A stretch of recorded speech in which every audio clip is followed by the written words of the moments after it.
করবো ধনে পাতা আর পেঁয়াজ আর কাঁচা লঙ্কা দিয়ে, অল্প পেঁয়াজ পাতা, বাগির গাছের পেঁয়াজ পাতা দিয়ে পেঁয়াজি তৈরি করবো। অনেকগুলো ধনে পাতা কেটে নিয়েছি আর কাঁচা লঙ্কাকে 4 পাট করে কেটেছি, খুব ছোটো ছোটো করে দিই। আর পেঁয়াজ দিয়েছি আর পেঁয়াজের পাতা, লঙ্কা করে দিলাম, হলুদ গুঁড়ো, লবণ দিয়ে ভালো করে মিশিয়ে নেবো, জিরে গুঁড়ো দিলাম, দিয়ে ভালো করে মিশিয়ে নিয়ে আমি দেবো বেসন দিয়ে এটাকে খুব ভালো করে মাখিয়ে নেবো। অল্প একটু পানি দেবো, দিয়ে মাখিয়ে নেবো। মাখিয়ে এটাকে কিছুক্ষণ রাখবো।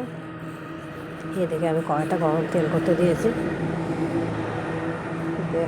অল্প করে করে আমি পেঁয়াজি আকারে ভেজে নেব। চ্যাপটা করে হাতে করে সেভ করে নিয়ে তেলে দিয়ে দেবো। এটা দিয়ে মুড়ি খেতে খুব ভালো লাগে। আপনারা যারা বিকালে মুড়ি খান বা রাত্রিবেলায় মুড়ি খান, তা এটা তৈরি করে খেতে পারবেন, খুব ভালো লাগবে খেতে। এগুলোকে খুব কম আঁচে ভাজতে হবে, কম আঁচে ভাজলে খুব সুন্দরভাবে এটা হবে, নাহলে পুড়ে যাবে। দিয়ে পিঠে উল্টে নেবো, উল্টে নিলাম।